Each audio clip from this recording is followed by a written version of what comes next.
Well, here's a weird one. This is what originally would have been a 1931 General Electric Type AOU and catalog number, let's see here, 75425, 16-inch oscillating table fan. Now these were commonly known among collectors as the loop handle oscillator because of the distinct handle in the back, and of course it's an oscillating fan. Now the reason why I say this fan is weird is because it has a part on it that is distinctly incorrect and does not belong on a fan from the 1930s. Yeah, it's got brass blades on it. So originally this fan would have had aluminum blades that were painted to match the color of the base and the rest of the fan. So it basically would have been a completely dark green fan. But at some point in this fan's life, somebody switched the blades to this much older brass blades. These are solid brass blades, 16 inches in diameter. And I looked around fan forums to see if I could determine who the manufacturer is for the blade set, and I think my conclusion is that it belonged to a Sprague fan, which I think eventually they kind of merged with General Electric. So in a way, these blades once belonged to a fan that was not too distant from General Electric, so that's kind of cool. And honestly, I think it looks really nice on this fan. I guess you could say this fan's value has gone up since it has brass blades, even though it's not original. So I guess there's kind of a debate on whether this fan is now worth more or maybe even less because it's got a part that's not original. So anyways, this fan hasn't been restored. The only thing I did was I put a new cord on it because I needed this fan to run for the fan collection video, but other than that, I still need to go through it and clean out the motor, kind of redo the wiring again because it's still looking kind of sketchy right now, so I'll show you guys that in just a bit. But yeah, this is going to be the before restoration video of it. There's the General Electric badge, which is actually brass, and it's got paint on the recessed areas. It's a little bit of chipping here, exposing the brass underneath. Now this cage is an absolute mess. The weld for the front ring is broken in every spot except for one somewhere. Check this out. It's broken here, broken there, broken there, there. Well, here's this piece is detached. Let's see here. Actually, these two welds might be the only two welds holding the entire front ring on. All the other ones are broken, so this fan clearly took a pretty big fall off a table or something. And this wire is broken off the rear. So yeah, it's not in good shape at all. It looks okay when you look at it from the front, but it's not until you kind of see it at a different angle that you start noticing all of the skewed mess. So I don't know, if I do get an access to a welder or a spot welder someday, maybe I will go ahead and fix that. I'll probably end up repainting it too. There's quite a bit of rust and paint loss everywhere. Yep, so you guys saw the blades on it. Potentially a Sprague blade set with a very strange set screw. Not sure if that's original. It's flathead, so maybe it is, but I don't know. It doesn't really look like it should be there. So anyways, there's the base and the motor, which is both stamped steel. This was long after General Electric moved on from their cast iron build. Well, not a long time, but maybe 5 or 6 years. Now this front bearing is pot metal. This bearing housing. And this is all steel. Actually, this handle might be cast iron, but otherwise it's all steel. There's our information. Form number 8K1 points to 1931, type AOU. There's the catalog number and General Electric Company USA. It's a 3-speed fan. Luckily the little, I think this is bakelite cover for the switch is intact. So there's my quick cord repair to get it running. Now here's what I was talking about. It's got a old heater cord on it. The inside might be asbestos, so I'm gonna definitely be more cautious and wash my hand afterwards, but it's got a nasty repair on it, so I don't like that. Let's go and turn the fan around. Check out the back of it. So yeah, this is the biggest flaw with this fan, and it's unfortunately a lot more common than you might think.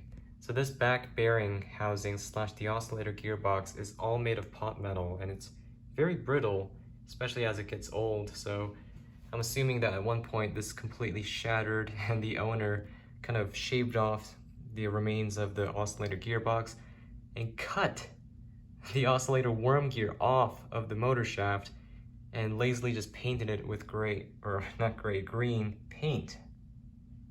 So you got this leftover, I don't know, abomination. I don't know, but at least you can't really see it from the front, but I mean, did they really have to cut off the shaft? I don't know. At least they kept the oil cup in there, so that's good. I'm not sure if this is stuck or not. I'll have to take a look at it. Yeah, it's not budging, but at least I gave it some oil just in the motor shaft there, so it's not running completely dry. So I guess we could just power it up. It's been a minute since I last ran it. But here we go. We are rapidly losing daylight as it's past 7 at this point. So let's go and start it up. Here it is on, actually for once, let's just go to low speed. Ah, of course, forgot to plug it in. All right, take 2. Here it is on low.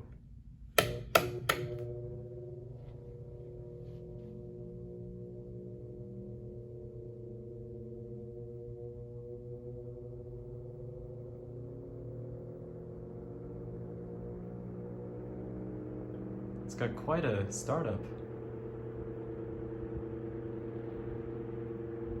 Oh yeah, one more thing. When I first got this fan, the blades were absolutely mangled.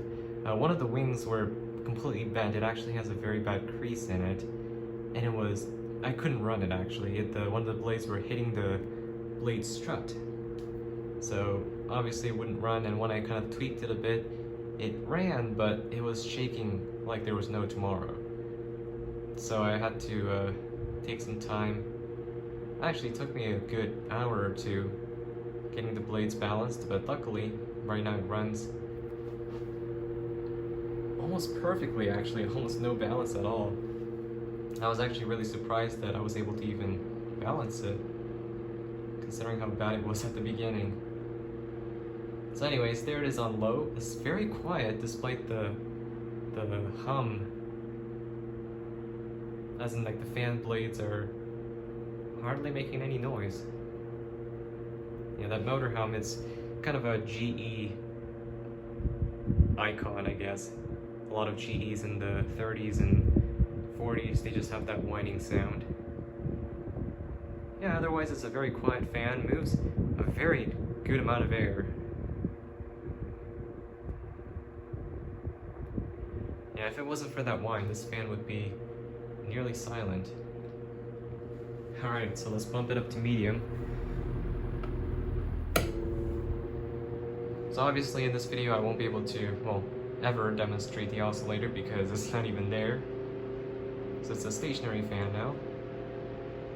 It's an AUU, not an AOU.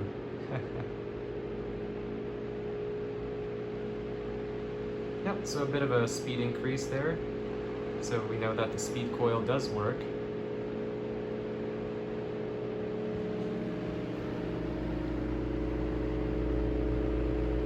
There's an idea of the blade pitch.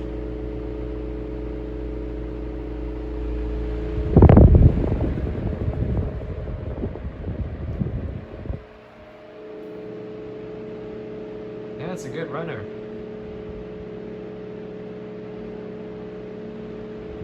Looks like it's got gotten up to speed. So last but not least, there's full power. So a huge jump from medium. It's very noisy, but I'm telling you, this fan moves a ton of air.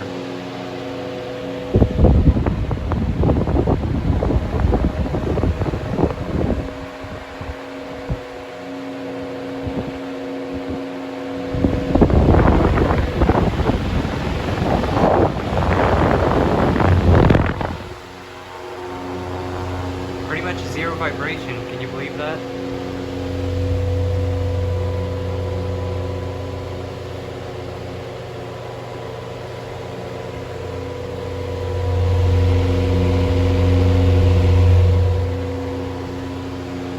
Amazing.